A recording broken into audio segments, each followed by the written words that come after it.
Muito bem-vindo à nossa aula de preparo básico de cozinha 2. Então, por que essa aula tem números, né? Assim como eu comento na de preparos básico 1, a ideia foi dividir as receitas e facilitar um pouco a sua abordagem, você poder consultar o que prefere, um pouco mais de carboidratos, no caso do preparo básico 1, ou mais focado nas proteínas nessa aula aqui.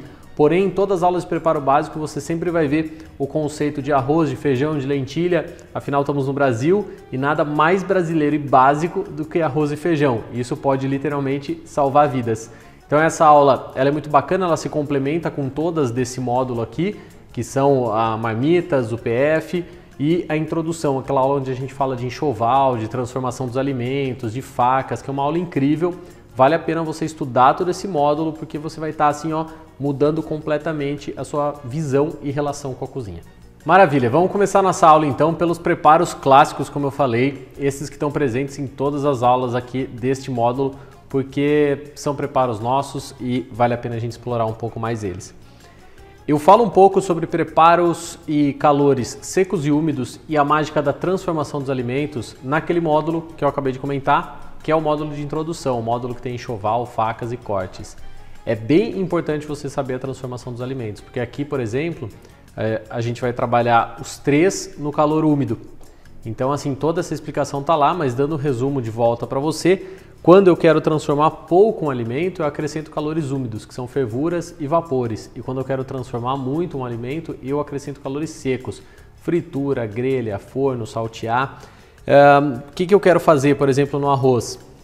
O arroz eu quero só que ele continue branquinho, assim, bonitinho, solto, só que comestível, amolecido. Então eu quero transformar pouco esse arroz, eu não quero que ele doure, que ele caramelize, nada disso. Então eu vou aplicar calor úmido, como é o caso de uma fervura. A lentilha, a mesma coisa, que é só essa lentilha transformada, macia, saborosa, então não vou precisar aplicar calor seco nela. E o feijão também. Claro que fica em evidência porque a gente nunca viu na vida alguém fazer um feijão na grelha, por exemplo, cru. Isso não vai existir. Mas você já viu pipoca de arroz? Isso existe. Tem algumas espécies de arroz, inclusive, que dão umas pipoquinhas bem legais. Se você olhar esse grão de arroz agora aqui e olhar uma pipoca de arroz, eles são 100% diferentes. Ou seja, eu quis uma transformação grande no meu alimento, eu apliquei calor seco nele. Essa aqui é a teoria. Então aqui eu vou dar algumas dicas para a gente fazer tanto o arroz mais soltinho, né? Não sei também por que isso, tá? Porque se a gente vai falar com todo mundo na vida, de todo mundo que eu pesquisei, nessa pesquisa informal que eu fui fazendo ao longo da minha vida, o pessoal gosta do arroz soltinho, mas muitos gostam dele grudadinho, tem muita gente que gosta até do arroz papa, então não é unânime essa coisa de querer ter o arroz solto, mas eu vou dar a dica mais saudável de como fazer um arroz menos grudento, então um arroz mais soltinho. E da lentilha, como a gente acrescentar aí sabores nela, e do feijão, tirar alguns mitos e aproveitar e ver como é que funciona a panela de pressão. Vamos lá então, nós vamos começar pela mais simples, que é o arroz. Então eu vou colocar aqui azeite de oliva e a técnica para deixar esse arroz mais solto, que é a técnica que a gente diz assim mais agressiva, seria colocar muito óleo. Mas não um óleo bom como óleo de oliva, um óleo de semente, um óleo de soja, óleo de qualquer outra coisa que vai lubrificar todo o arroz e deixar ele solto, não porque ele está solto, mas porque ele está impermeabilizado e um não gruda do outro. Esse é aquele arroz que a gente vê por aí que quando coloca no prato ele reluz, né? Parece um espelho de tanto óleo. Então a opção 1 para você fazer um arroz solto, que não é a que eu aconselho, não é o que ninguém aconselharia, é encher de óleo o seu arroz. Ele vai ficar totalmente lubrificado, um solto do outro. Mas isso obviamente não é bom para o sabor, não é bom para o corpo, não é o que nos interessa. Então o que vale a pena é a gente dar uma fritadinha, a famosa refogada do arroz. Então nós vamos colocar ele aqui na panela, que já está começando a ficar quente, e vamos dar uma fritada no arroz. Ah, Gabi, mas você não vai colocar um alhozinho, uma cebola nesse arroz? Poderia tranquilamente colocar não só um alho e a cebola picadinho, eu poderia colocar uma folha de louro, poderia colocar água de coco e fazer um arroz na água de coco, leite de coco, especiarias, se você quisesse colocar cravo, canela, dá pra gente viajar bastante no arroz.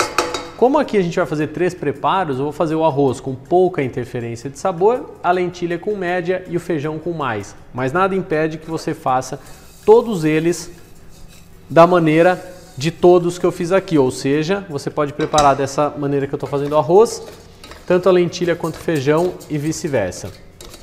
Então aqui a gente vai fritar bem esse grão. Lá na aula de risoto, se você já assistiu, né, chama tostatura, mas tostatura não é tostar, não é queimar. É simplesmente refogar o arroz. Agora eu vou colocar água, repara que ela está fria, então vai fazer uma borbulha.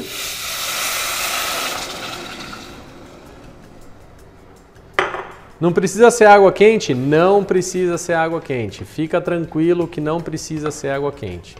Meu arroz está bem fritinho. Eu vou pegar um pouco de sal e vou colocar aqui. Na verdade, o sal em relação ao arroz, eu não só posso, como já devo finalizar o meu sal. Como assim? Já deixo no ponto. Tá, Gabi, mas o arroz não dá para comer agora. É a água que a gente vai provar. Então a gente pega a água e prova. Se a água tiver com o sal que você gosta, beleza, a minha tá certinha, eu não vou precisar colocar mais sal. Eu vou simplesmente tampar essa panela e vou esperar essa água ferver. Quando a água começar a ferver, a gente vai trabalhar, nós vamos ver junto, a panela semi-aberta, para que não voe tudo para fora, para que não espume demais isso e para que a água vá evaporando sem evaporar demais e sem evaporar de menos. Quando o fundo da panela não tiver mais água, tá pronto o arroz. Não tem mistério. O arroz não dá para ficar mexendo. Se você ficar mexendo, vai soltar o amido do grão, não vai ser legal. Então a gente vai manter fechado e é assim que eu faço um arroz branco clássico. O segredo é dar aquela refogada nele antes, que ele vai ficar completamente diferente. Retomando, se você quiser colocar alho ou cebola, pode, coloca antes de fritar o arroz. Frita o alho, frita a cebola, entra com a tostatura do arroz e dá sequência no seu prato. Bem tranquilo. Tá? Esse arroz salva vidas. Pode congelar, pode deixar na geladeira, sem problemas. Vou passar ele para cá. Enquanto isso, nós vamos fazer a nossa lentilha. Então, como eu disse, a lentilha eu vou fazer aí de médio sabor. Ou seja, eu vou utilizar somente o alho, mas aqui eu quero mostrar uma dica bem legal do alho para você, que é a alma do alho. Deixa eu tirar e eu já mostro de novo na câmera. A alma do alho é esse miolinho, que seria aqui o que vai germinar um alho novo, né? Então isso aqui é legal você tirar. Você corta o alho ao meio e tira essa parte. Essa parte ela é muito herbácea, ela é muito forte. E por mais que o alho já seja um elemento forte, essa parte aqui pode deixar agressivo demais. Então a gente vai pegar um dente de alho ou a quantidade que você quiser. Se quiser mais com um dente bem tranquilo. Ó, em poucos minutos, eu diria poucos segundos quase, a nossa panela de arroz já começou a soltar fumaça, ou seja, já está ali, ó, fervendo. Foi muito rápido. Eu vou controlar esse fogo para que mantenha fervendo sempre, então não precisa trabalhar no fogo altíssimo, mas também não pode parar de ferver. Trabalhe o fogo para que ferva sempre e deixa assim, semi-aberta até ela ficar pronta. Na lentilha eu vou colocar também calabresa. Aí olha que legal, a lentilha vai passar obviamente por um calor úmido, né? A lentilha vai cozinhar dentro da água, assim como nossos outros elementos. Mas eu estou colocando alho e calabresa. O alho e a calabresa eu vou colocar no calor seco. Ou seja, eu vou dar uma grelhada nesse alho e na calabresa. Por quê? Porque eu quero modificar. Eu não quero só que o alho fique comestível. Eu quero dar uma fritadinha nesse alho, para dar uma amenizada nele, para ele ganhar outros sabores. Eu quero dar uma fritadinha na calabresa, para também ela ficar um pouquinho mais intensa, né? Como se fosse aquela calabresa de churrasco, assim, que passa por cocção. Então, aqui eu estou passando calor seco. Tá, Gabi, mas com essa quantidade de gordura, me parece úmido, de tanta umidade que tem ali. Mas a temperatura que essa gordura está, assim como a gente fala naquela aula, é acima de 100 graus. Então, acima de 100 graus é calor seco. O cheirinho aqui já fica maravilhoso. A lentilha, ao contrário do arroz, não preciso refogar, não preciso tostar. Então, ó, nosso alho bem douradinho, bem bonito. Eu vou colocar a lentilha e já vou colocar água em seguida. Então, assim como eu acabei de falar, não precisa fritar a lentilha. Quanto de água eu estou colocando? Lembra que tudo você tem no material aí em PDF. Porém, é importante a gente destacar isso, porque para cada item a gente utiliza uma quantidade de água. O nosso arroz, o clássico do arroz brasileiro, é 2 volumes de água para cada volume de arroz. Isso é volume, pessoal, não é peso. Então não adianta você pesar 200 gramas de arroz e querer colocar 400 ml de água, porque a densidade e a unidade aí é diferente, não vai rolar. Então se você colocar um copo de arroz, é 2 copos de água, independente de quanto isso pese. Uma bacia, 2 bacias e por aí vai. Na lentilha, se você fizer assim sem ser na panela de pressão, você vai utilizar 3 vezes. Então no arroz 2, na lentilha 3 vezes. Se você fizer a lentilha na panela de pressão, dá para reduzir para 2 vezes, tá? Porque a panela de pressão tem menos evaporação de água, como eu vou mostrar a seguir na receita do feijão. Eu já coloquei sal aqui. Na lentilha eu posso colocar alguns aromáticos, posso colocar um pimentinha. Se você quiser colocar uma folha de louro. Então eu vou querer colocar uma folhinha de louro, nesse caso, uma só. Vai soltar um sabor interessante. E assim como no arroz, eu posso provar o sal agora, mas a lentilha já começa a entrar mais pro lado do feijão, que é o sal corrigido final só lá no fim. Por quê? Porque ela vai ter líquido ainda. Então o que eu termino de cozinhar, que ainda tem líquido, que é o caso da lentilha e do feijão, eu posso corrigir o sal depois. O que não tem líquido, como o arroz quando ficar pronto não tem líquido, né? Aí não dá para misturar o sal nele.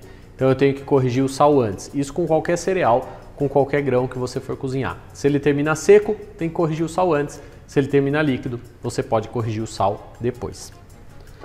Vamos tampar e nós vamos monitorar, exatamente como a gente está monitorando o arroz, quanto tempo isso aí vai levar para cozinhar. Se precisar abrir um pouquinho, depois de começar a ferver, a gente também deixa semi-aberta e a gente vai controlando esse tempo da lentilha. Um arroz cozinha em média aí, depois que começou a ferver, 11, 12, 15 minutos. Né? Uma lentilha pode demorar mais, pode demorar 20, 25 minutos. Depende a marca, depende seu fogão, sua panela, mas é bom ter esses cálculos na cabeça. Agora eu vou fazer uma troca aqui de fogões e vou passar essa panela de pressão para cá, para a gente começar a falar um pouco de panela de pressão. Primeiro de tudo, eu vou colocar, para ir derretendo aqui nessa panela, banha suína. Ah, Gabi, mas só dá para fazer feijão com banha suína? Claro que não. Você pode fazer com manteiga, pode utilizar azeite de oliva, pode utilizar até mesmo óleo de coco, caso queira, né? Enfim, a gordura que você preferir. Ou se preferir não utilizar gordura nenhuma, até daria. Mas o feijão ele fica completamente diferente se a gente utiliza uma gordurinha nele. E salvo alguma restrição médica e muito específica sua, as gorduras animais às vezes são melhores escolhas do que algumas gorduras vegetais aí mal escolhidas ou saturadas demais. O que eu vou fazer? Já que eu comentei que no arroz eu ia colocar 0 interferência aromática, na lentilha eu ia colocar um pouco de interferência aromática, no caso uma calabresa e alho. No feijão eu estou colocando o máximo de interferência aromática aqui, ou melhor, o mínimo aceitável, vamos dizer assim, não o máximo, porque você pode ampliar isso infinitamente, né? Só ir colocando mais elementos que queira. Então, assim como a gente fez anteriormente, eu não vou utilizar a alma do alho. Vou deixar minha banha aquecer. E vou picar alguns elementos. Então, além da calabresa, mesmo a calabresa que a gente usou na lentilha, mas que eu vou deixar maior, nós estamos utilizando o bacon, que tem tudo a ver com feijão. Gabi, eu já vi alguém temperar o feijão depois, cozinha sem tempero e tempera depois. Já vamos falar disso, vamos só antes colocar ele para cozinhar. Bacon e a calabresa. De novo, o mesmo conceito de calor seco e úmido. Nós estamos passando aqui por calor seco, o bacon e a calabresa. Beleza. Vou pegar mais um louro, deixar aqui para a gente usar depois. O que é o meu pensamento? Só antes vamos olhar aqui a lentilha, olha só. A lentilha também está fervendo. Então eu vou controlar o fogo para que ela continue fervendo. Vamos ver o arroz. Ó, o arroz. Está na altura dele a água. Então ele ainda não está pronto, mas está quase.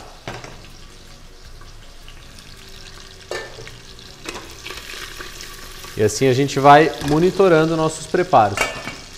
Beleza, vamos deixar a lentilha semi-aberta. Quando o nosso bacon e a calabresa começar a refogar, a gente pode entrar agora com o alho e a cebola. Então, voltando, tem gente que diz que tempera o feijão depois. Vamos combinar o seguinte. Todas as aulas que você assistir, dá sal a gosto. Isso é bem sério que eu vou falar com você agora. Na cozinha não existe nenhuma regra fixa para tudo. A gente não pode ficar preso e achar que é só de uma maneira que tudo é feito, porque um chefe falou, porque seja quem lá que falou. Então não é porque eu estou fazendo essa receita assim que é só esse jeito que tem que fazer feijão. Se você faz de outros jeitos e gosta e não te dá problema estomacal, e você agrada e seus familiares gostam, ok, tranquilo. Na cozinha eu digo que tem bom e ruim, não tem certo ou errado. Você fez, ficou bom, talvez você tenha criado uma coisa nova. Você fez, ficou ruim, né? Alguma coisa ali deve estar errado. Mas existem técnicas físicas e químicas nos alimentos e comprovações científicas. Então é comprovado que se eu cozinhar um alimento, e isso só da nossa cabeça a gente já entende, né? Se eu pegar um alimento duro aqui, seco, cru, e ficar cozinhando ele até ele amolecer junto com uma água, ele vai absorver o gosto da água. Se eu ficar cozinhando ele junto com uma água, cebola, calabresa e bacon, ele vai absorver gosto de água, cebola, calabresa e bacon. Então é lógico que se eu cozinho o meu feijão junto com os aromáticos, eu tenho uma ampliação de sabor no final muito melhor. O feijão que foi temperado depois de ficar pronto, geralmente o pessoal cozinha, né, faz o tempero à parte e joga no feijão. Eu estou aromatizando no máximo o líquido do feijão. Mas o grão mesmo, ele foi cozido apenas com água e sal. Então dentro do grão eu vou ter apenas água e sal. Então é muito melhor para ampliação de sabor. Se você quiser inclusive testar um dia aí, teste. Você fazer a cocção do feijão junto com os seus temperos. E isso também vai facilitar a sua vida. É uma louça menos para lavar, né? Nós estamos usando tudo numa panela só. É uma panela menos engordurada que a gente tem que lavar. Então pensa nisso, faz esse teste. E eu já vou falar sobre outro mito do feijão, que é deixá-lo de molho. Tudo bem refogado, dourado, bacana, é hora de entrar com o feijão, que assim como a lentilha não precisa ser refogado. Então, diferente do arroz, eu não preciso tostar o feijão. Eu simplesmente coloco o grão e coloco a água. E aqui, qual a quantidade de água que eu estou utilizando? 4 vezes o volume do feijão. Então olha aqui que prático que ficou o nosso cálculo de hoje. 2 vezes o volume de água para arroz, 3 vezes o volume para lentilha fora da pressão e 4 vezes o volume do feijão para cocção na pressão. Coloquei a folha de louro, coloquei um pouquinho de sal e coloquei a pimenta. Como eu disse antes, eu nem vou corrigir agora o sal, eu vou esperar ele ficar pronto para ver o que vai acontecer. Quando eu tampar, eu vou falar da questão do feijão ficar de molho e vou explicar bem o funcionamento da panela de pressão. Caso você tenha medo ou não goste de usar a pressão, está aqui o momento para esclarecer todas as suas dúvidas e você ficar mais tranquilo. Então, primeiro de tudo, a gente pode ver que essa pressão ela é uma pressão que a tampa encaixa por fora, então ela não é daquelas antigas que a tampa vai por dentro. Aquelas são perigosas, tá? Tanto que hoje o Inmetro aprova essas panelas que são com a tampa por fora, você já vai entender o porquê. Então eu procuro o encaixe dela aqui. Então primeiramente, a panela tem uma borracha, tem as válvulas de segurança, os parafusos, né? E tem o pino de pressão e aqui o buraquinho que vai regular a pressão. Eu vou encaixar, agora eu vou encaixar ela aqui e vou travar minha panela de pressão. Enquanto pega a pressão, vamos dar uma olhada na lentilha, tá fervendo, bacana. O nosso arroz, vamos ver se está seco, me parece que está seco. Sequinho, ó, não tem água no fundo da panela. E olha só que maravilha que ele tá. Ó, solto, solto, solto, completamente solto. Então, se você prefere o arroz solto, tá aqui a técnica. Vamos deixar aqui que depois a gente pode compor nossos pratos com ele. Enquanto isso, nossa lentilha continua cozinhando.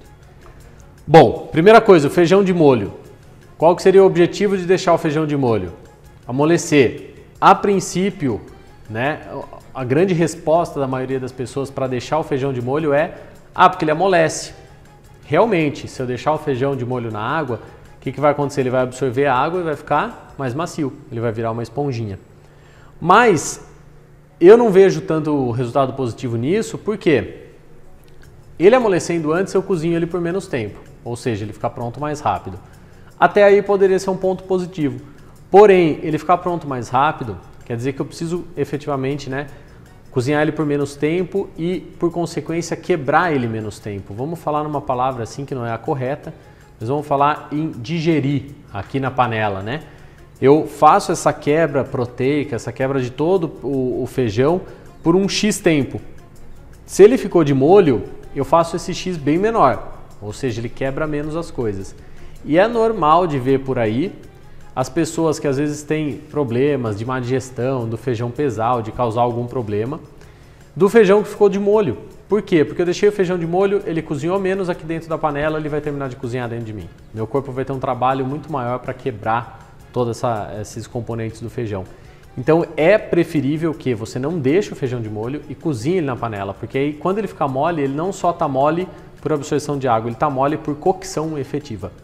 E aí você tem um alimento cozido corretamente. Isso falando só da questão gastronômica, da técnica para cozinhar. Agora, se a gente falar da questão de saúde, de nutrição, sim, deixar as leguminosas de molho fazem elas perderem o ácido fítico.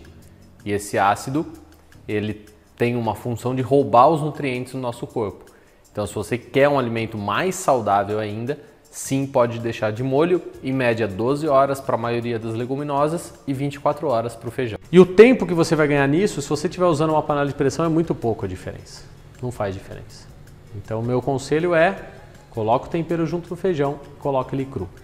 Nossas feijoadas aqui na Sal a Gosto, aqui na região, né, e não só aqui em outros estados, onde a gente fazia muito com o nosso catering, sempre foram muito famosas e sempre foram seguindo essa doutrina aqui. Então aqui o segredinho que o pessoal queria saber da feijoada da Sal a Gosto. Bom, vamos falar de panela de pressão. A panela de pressão então vai trabalhar de que maneira? Por que chama panela de pressão? Né? Na verdade, essas daqui também poderiam ser chamadas panelas de pressão. Pressão atmosférica do ar ou pressão da tampa. O que significa isso? O ar tem um peso em cima do líquido, depende da altitude que eu tô, né? Vamos arredondar, tá? Não vamos ficar preocupados agora com pequenas variações. Vamos arredondar para 100 graus a fervura da água. Ou seja, quando a água consegue romper essa pressão atmosférica, ela sobe em forma de vapor. Fervura 100 graus, não tem mistério. Se eu colocar uma tampa que trava esse ar lá dentro, eu crio uma pressão maior e minha água precisa ferver a mais temperatura para soltar vapor. Ou seja, uma panela de pressão nada mais é do que aumentar a pressão atmosférica de uma forma artificial e fazer com que essa água ferva acima dos 100 graus. Então, quando uma panela está chiando na pressão no máximo, eu tenho dentro dessa panela de pressão em torno de 120 graus, a água fervendo a 120 graus. Pô, Gabi, mas só 20 grauzinhos faz tanta diferença assim na cocção do alimento? Faz. Basicamente, de uma forma geral, a cada 10 graus que eu aumento aqui, eu duplico a velocidade de reação. Então, se eu tinha, por exemplo, um alimento que demorava meia hora para ficar pronto numa panela normal, eu aumento 10 graus, ele demora 15 minutos. Se eu aumentar mais 10 graus, ele demora 7 minutos e meio. Ou seja, eu vou dividindo pela metade o tempo. Então, num resumo, a panela de pressão ela vai te fazer o alimento em 4 vezes menos tempo. Se você tem uma carne que demora 3 horas para cozinhar numa panela comum, na panela de pressão, em 45 minutos é para ela estar igual e pronta. E o contrário também é verdadeiro. Se você quer aumentar o tempo de cocção, você pode tirar da panela de pressão e multiplicar por 4. Se alguma coisa na panela de pressão é meia hora, numa panela comum é 2 horas para ficar pronto. Num grande resumo, tá? Mas isso funciona quase sempre. Qual que é a diferença? Você pode ver que não tem evaporação. Se a gente olhar essa panela de lentilha, por exemplo, eu tenho uma grande quantidade de vapor saindo, tanto que a água vai secando. Na panela de pressão sai, mas é muito pouco, não significativamente. Então meu alimento cozinha na panela de pressão, mas ainda fica com bastante líquido. Isso é importante você controlar, porque se você puser uma carne com pouco líquido, essa água absorve, ela evapora um pouco e queima embaixo. Então a panela de pressão precisa de um pouco mais de líquido, porque ela vai trabalhar todo esse tempo dentro do líquido. Ela espera que tenha um líquido para ela fazer efeito, para não grudar. Dentro da panela tem um limite marcado máximo, não passa daquele limite com o alimento, com a água, nada. Não é alimento no máximo e depois mais água, não. Nada pode passar daquele escrito máximo, porque eu começo a correr o risco de vazar a água por aqui, espirrar para fora, não é legal. E aí a questão que a gente entra em segurança numa panela de pressão. Então, praticamente, uma panela de pressão dessas modernas autorizadas pelo Inmetro, ela é praticamente 100% segura. Ela é quase impossível explodir. Por quê? Antigamente o que acontecia? Aquelas tampas de enfiar por dentro, se todas as válvulas que regulam a pressão, que não deixa aquilo virar uma bomba, entupissem, a tampa não tinha por onde sair e literalmente virava uma bomba. E explodia, fazia todos aqueles acidentes que a gente vê por aí. Quando eu tenho uma tampa por fora com essa tecnologia que eu vou mostrar, eu minimizo as chances para muito pouco. Então, primeiro de tudo, essa válvula principal que eu mostrei para vocês.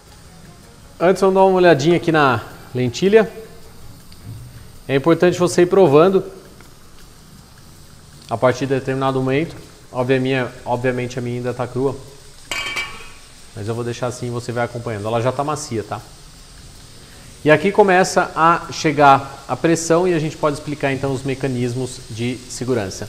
Essa válvula que está soltando vapor é a válvula reguladora de pressão, ou seja, chegou a 120 graus aproximadamente lá dentro, consegue ter a força para levantar esse pino e começar a equilibrar a pressão. Então eu equilibro e mantenho sempre com essa mesma temperatura lá dentro. Vamos supor que eu dê azar e essa válvula aqui então acabe entupindo. Você lavou algum alimento nela e ela acaba entupindo. Existe essa segunda válvula de segurança que vai ter a mesma função dessa. Essa entupiu, essa aqui vai levantar e vai fazer a regulagem aí da pressão. Esse pino está levantado porque eu não consigo baixar ele. Esse pino mostra que a minha tampa está travada. Então essa panela, quando ela pega a pressão, ao mesmo tempo que sobe aqui, vem um outro pino e trava o cabo. Porque eu abrir essa panela seria um grande perigo. Se eu conseguisse abrir, seria difícil, mas se eu conseguisse, aí ia voar coisa para todo lado. Então tem uma trava que não me permite abrir a panela enquanto tem pressão. Mas beleza, tá aqui, vamos supor que tudo deu errado. As duas válvulas entupiram por alguma presença de alguma coisa na comida. Aí acontecia nas panelas de antigamente então da explosão. Essas panelas de hoje, se você verificar, existe um rasgo aqui na tampa, tá?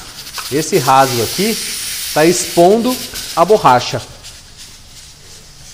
Se tudo travar, a pressão vai começar a forçar a borracha vai achar esse escape aqui, vai romper, claro, vai voar um pouco de líquido para fora, né? Se tiver alguém perto pode dar uma queimadinha, mas a pressão vai estabilizar por ali. Então ali é a emergência final. Se tudo der errado, ela estabiliza pelo lado, mas explodir vai ser muito difícil. Então começa a ganhar mais confiança na panela de pressão, obviamente trabalha com ela com cuidado, mas você vai ver que ela pode facilitar muito sua vida, para caldo, para os cereais no geral. Até o arroz, se eu falei que demora 15 minutos uma panela normal, né, divide por 4 dá 3 minutos e meio. Então 3 minutos e meio depois que chiou a pressão, meu arroz estaria pronto. É rápido de fazer. Como que eu marco o tempo na panela de pressão? É só depois que começa o chiado. Então deu o primeiro chiado aqui, eu começo a marcar o tempo. Não marca antes disso.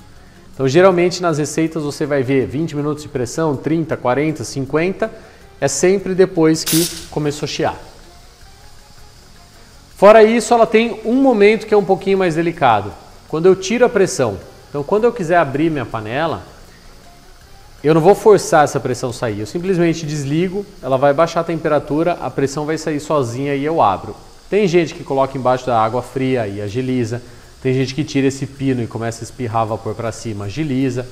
São formas de agilizar essa saída da pressão. O ideal é que ela saia sozinha. Desliga o fogo e deixa ela sair sozinha. E aí no finalzinho, quando ela está quase destravando a tampa, você tem que tomar cuidado para abrir. Porque se ela ainda tiver um pouco de pressão, pode dar uma espirradinha para fora. Então abre com cuidado, garante que saiu tudo, tira e seu alimento vai estar pronto.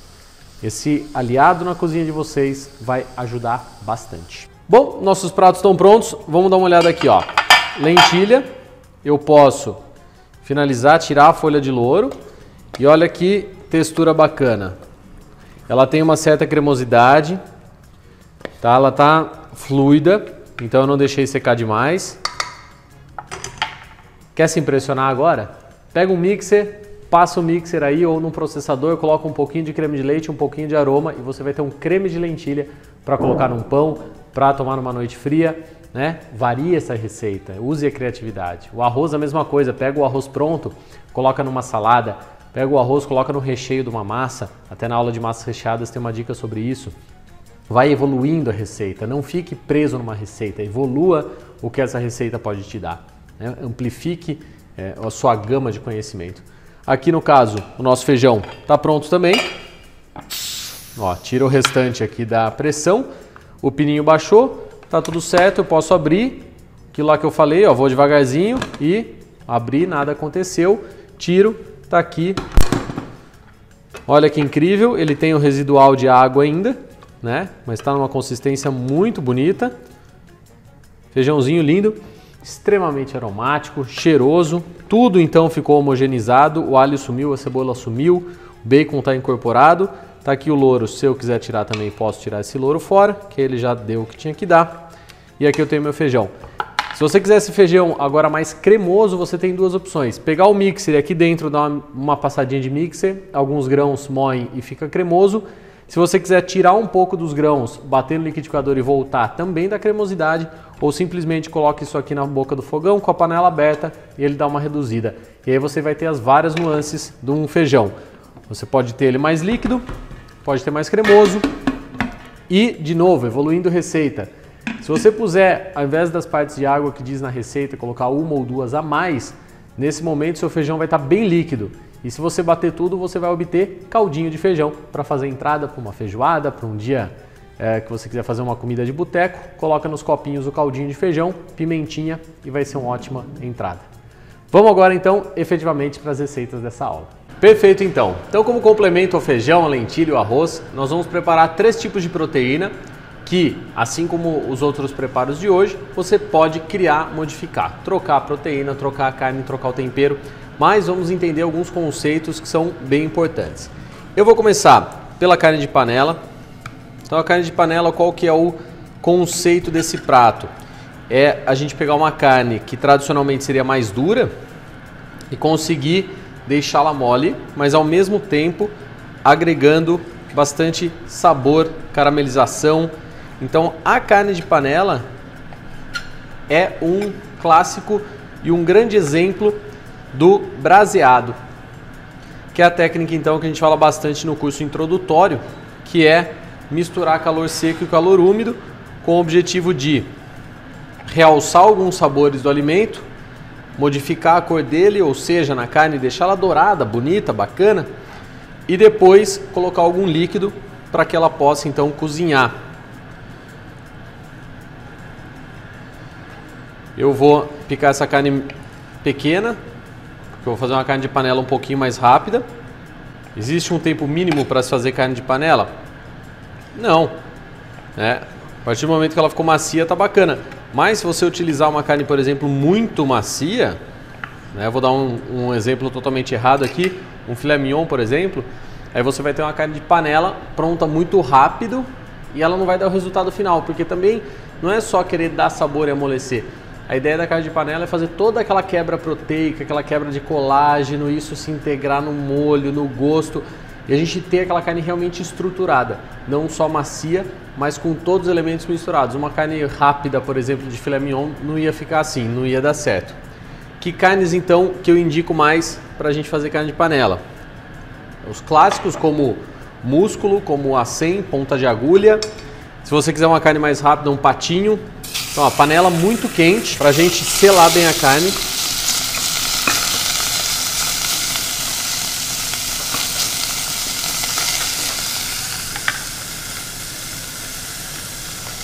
E conseguir caramelização. Então, carne de panela não é simplesmente pegar, colocar alguma coisa dentro do líquido e deixá-la amolecer. Eu preciso dessa caramelização. Antes mesmo de entrar com qualquer sabor, tudo, esse é um grande segredo da carne de panela. Se você for fazer um ragu, por exemplo, uma carne de panela com porco, pernil, paleta, vai fazer o mesmo processo. Se for com frango, mesmo processo. Então, sempre sela bem, carameliza, cria fundo de panela, para então a gente extrair tudo isso e ter um sabor incrível.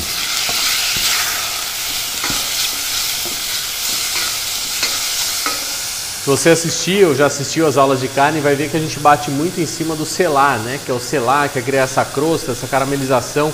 E eu sempre digo, não tem carne muito bem feita que não faça fumaça, Eu preciso de fumaça, um pouquinho de bagunça, para fazer uma carne bem feita.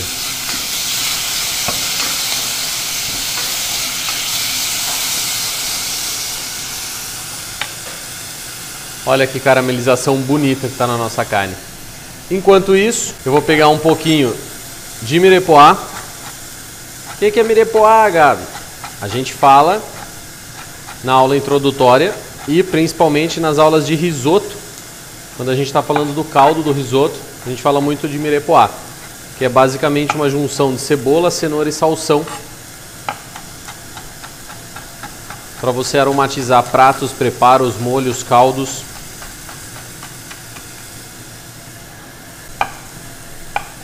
Eu não vou picar muito meu mirepoix porque eu quero que ele apareça na minha carne de panela depois os pedacinhos dos vegetais.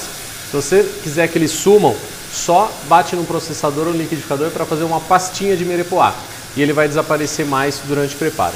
Olha a caramelização maravilhosa que a gente obteve aqui nessa carne. Então agora sim eu vou acrescentar um pouquinho mais de azeite e vou colocar o nosso mirepoix.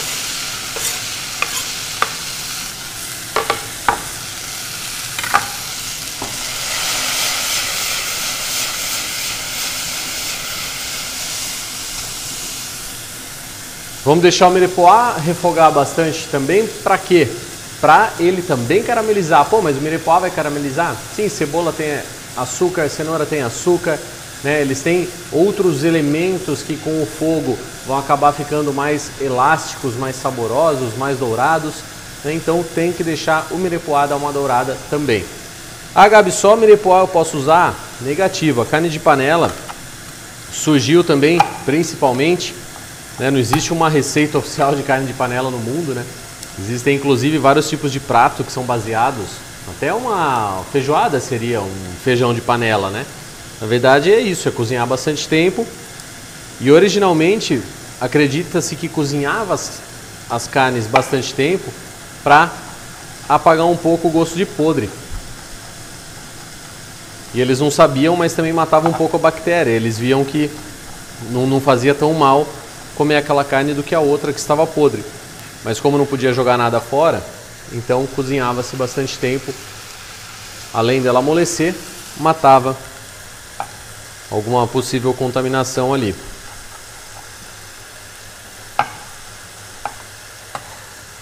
Então, colocava-se tudo que dava. Se você quiser colocar muito aroma, quiser colocar cebola roxa, alho poró, tudo que você achar que combina nesse caso, pode utilizar. Eu vou parar por aqui, não vou colocar mais tanta coisa assim. Aqui eu vou dar uma dica que eu vou utilizar tanto na carne moída depois, quanto agora na carne de panela. Essa técnica profissional se chama pincê, que é dar uma caramelizada com extrato de tomate. E aí a gente consegue toda uma cor e um aroma mais intenso. Então eu pego um pouco de extrato de tomate aqui, coloco aqui.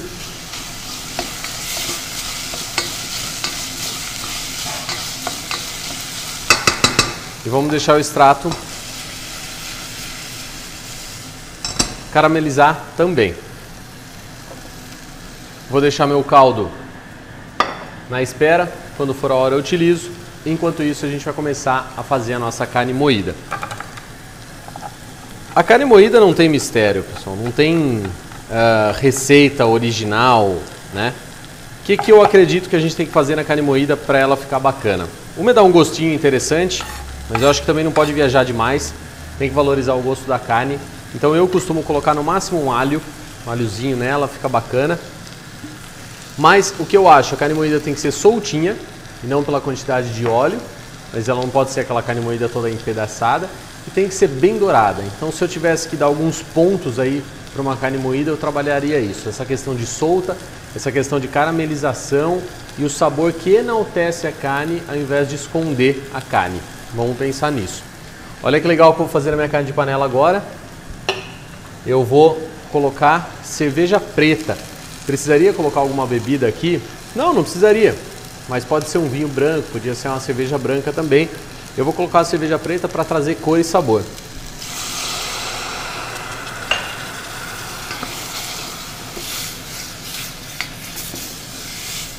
Vou continuar com o fogo alto, que a minha intenção é secar essa cerveja, eu não quero a água da cerveja. De certa forma ela já está cozinhando, né? A carne de panela já está ali amolecendo. E depois eu dou a sequência com quanto caldo precisar. Então, para trabalhar bem a caramelização da minha carne moída, eu preciso, assim como a gente fez a carne de panela, ter a minha panela muito quente. Vou inclusive trocar para cá, para essa que está mais forte agora o fogo. E vou começar a soltar a carne moída. Não tento mexer muito no começo agora, porque ela está grudada ainda. Quando ela criar uma crostinha, ela começa a soltar.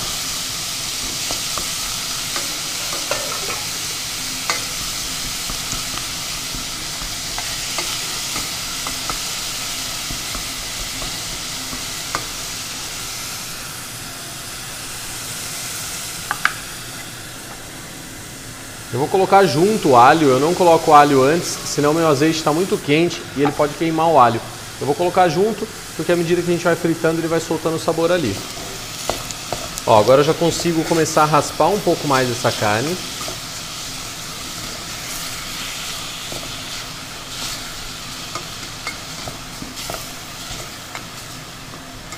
E sempre visando, então, deixá-la solta. Vamos deixar ela mais um pouquinho e a gente deixa ela caramelizar mais. Aqui a nossa carne de panela segue evaporando a cerveja. Já está com uma cara muito bonita, né? Afinal, fica legal essa receita. E enquanto isso, nós vamos trabalhar um outro frango. Aqui simplesmente a ideia é mostrar uma empanatura para você, porque empanatura eu acredito que é um preparo básico. Então o que é empanatura? Revestir a nossa proteína, revestir a carne que eu estou utilizando, que seja, com um elemento externo, geralmente uma combinação de farinhas, queijo, né, uma massa mais mole de tempura, por exemplo, e colocar num óleo quente. A gente chama de milanesa, mas não é bem assim o milanesa em Milão, tá? Um pouquinho diferente. Então essa nomenclatura vem errada para nós. É melhor a gente falar empanatura do que milanesa. O que eu vou fazer com a minha empanatura? Vamos lá. Ó, vamos soltando carne moída e fritando bem. Eu quero esse grudadinho dela.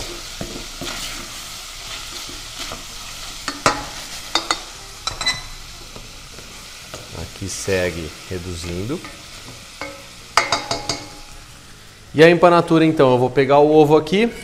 Vou bater um pouco para quebrar aquela questão mais fibrosa assim da clara. Toquezinho de sal no ovo. Nós vamos fazer 3 passadas agora. Na verdade eu vou te mostrar algumas variações desse processo. Para uma empanatura eu vou temperar antes aqui nosso elemento. Sal e pimenta.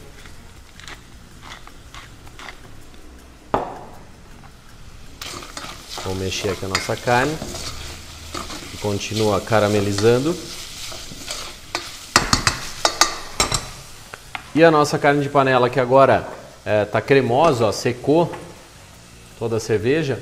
Esse líquido que está é o residual da carne, né? Mais a parte aí de união de gorduras, de tudo.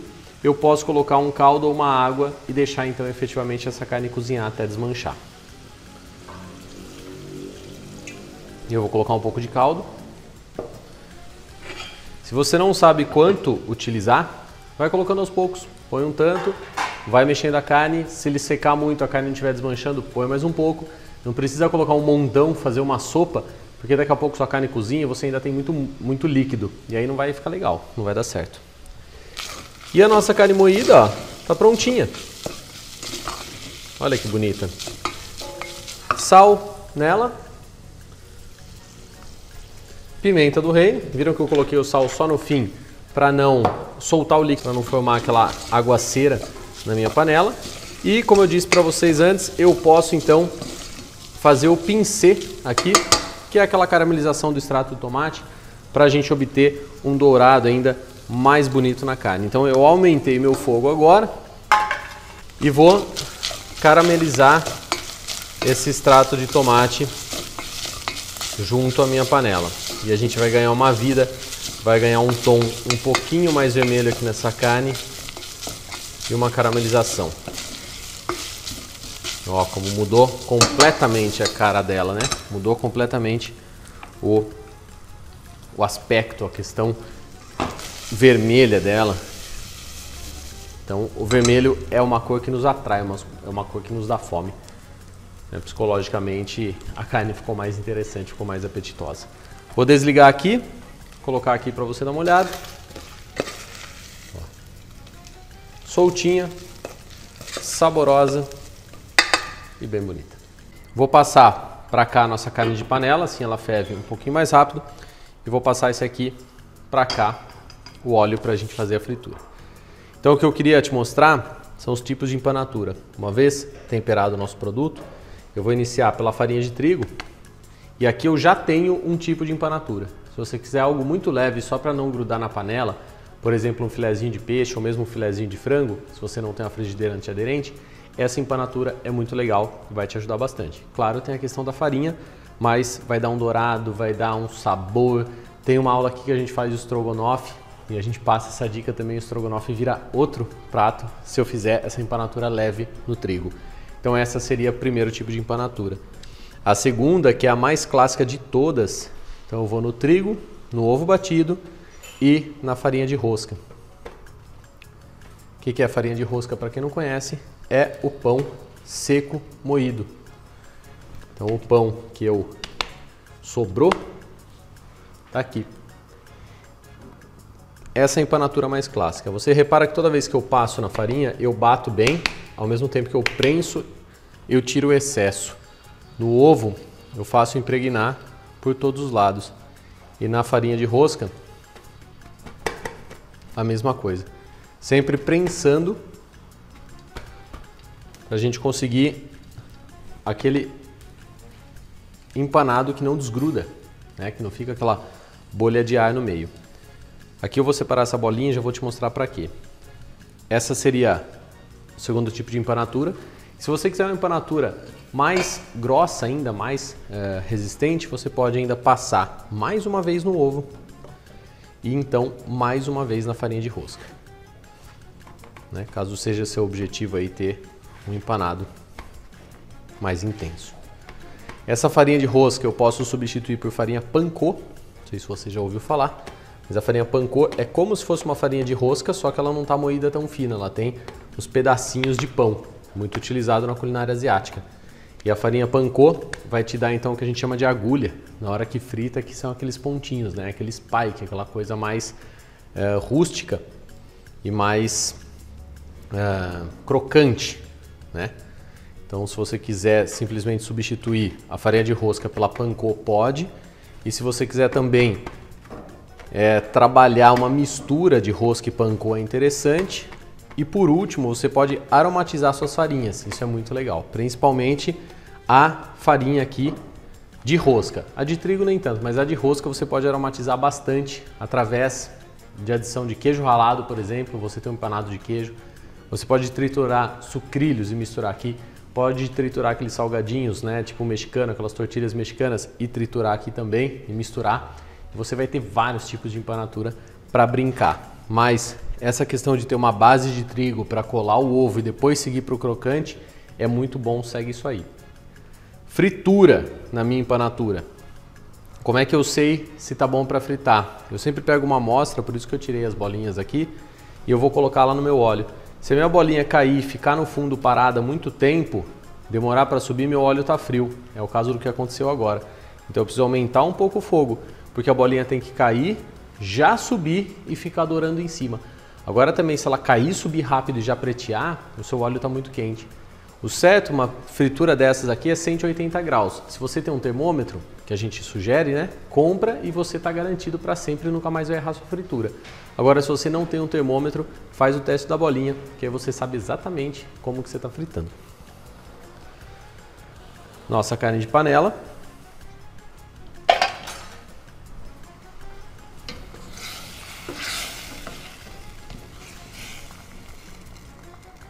Segue aqui reduzindo. E aqui a gente está tendo então mistura de sabor, né, e todo aquele processo. Eu já posso colocar um pouquinho de sal na carne de panela, que eu ainda não tinha colocado, e um pouquinho de pimenta. Se quisesse colocar um louro aqui, como a gente colocou no feijão, alguma especiaria para ter um toque mais Oriente Médio, assim, um cravo, uma canela, um zimbro, tranquilo, pode colocar. Tá bem boa, falta um pouquinho de sal ainda. Mas vamos deixar ela cozinhar. Não se preocupa com o sal agora, senão a gente pode passar demais o sal, porque ela vai reduzir. Então vamos deixar o sal para o final, não tem problema. Vamos ver como é que tá o teste da bolinha. Já desceu e já subiu bem mais rápido esse. Bem mais rápido. Então o nosso óleo aí está pronto para fritar o frango. Vou pegar uma escumadeira, vou colocar para fritar e vou tirar esses elementos aqui de cima.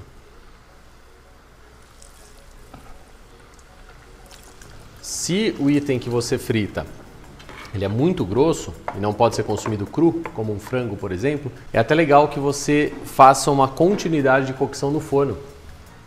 Então você frita, ele está bem dourado, bonito, bacana, só que no meio ele vai estar cru, se ele é muito grosso. Um cordon bleu, por exemplo, que a gente tem uma outra aula que a gente faz que é lindo, ele pode estar cru no meio. E para você não consumir esse elemento cru, não dá para deixar no óleo sempre até ele cozinhar, porque senão ou ele vai encharcar muito ou ele vai queimar.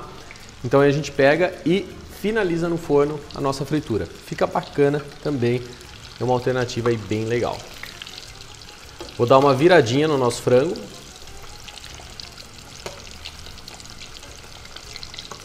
Ó, você vê que bacana que tá, sabe?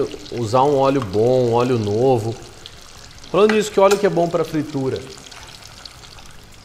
Óleo de milho, óleo de algodão, óleo de amendoim. Esses óleos todos são bem interessantes. Então, óleos que aguentam uma resistência à temperatura. Aí, azeite de oliva, pode? Posso usar azeite de oliva também, não teria problema. Ah, ele não vira cancerígeno quando esquenta? Jamais, esqueçam isso. Nós temos uma aula aqui só de azeite de oliva. Assiste essa aula porque essa aula vai te surpreender. Vai te ensinar a ler rótulo, como produz azeite, o que é mito, o que é verdade. Vai mudar o seu mundo, você vai economizar muito dinheiro vendo essa aula, isso eu te garanto. É a de azeite de oliva. E aqui, ó, nosso franguinho já está bem dourado. Eu vou tirar esses dois primeiros, então, que já são pequenininhos e estão prontos. Enquanto o nosso outro termina, eu vou ajeitar aqui. Então agora aqui com tudo organizado, eu posso tirar o meu frango daqui e colocar para cá. Minha carne de panela segue cozinhando e a gente puxa de volta. Eu vou inclusive deixar nas panelas para você ver, porque para mim isso que é preparo básico do dia a dia. É coisa na panela, eu sei que é assim que a gente come no dia a dia. Ou a gente serve direto no fogão, ou põe a panela na mesa, né? Facilidade, pessoal. E aqui eu vou cozinhando a minha carne até que ela esteja macia. Vamos ver como é que ela tá agora. Já tá. Bem boa. Um pouquinho mais de sal ainda.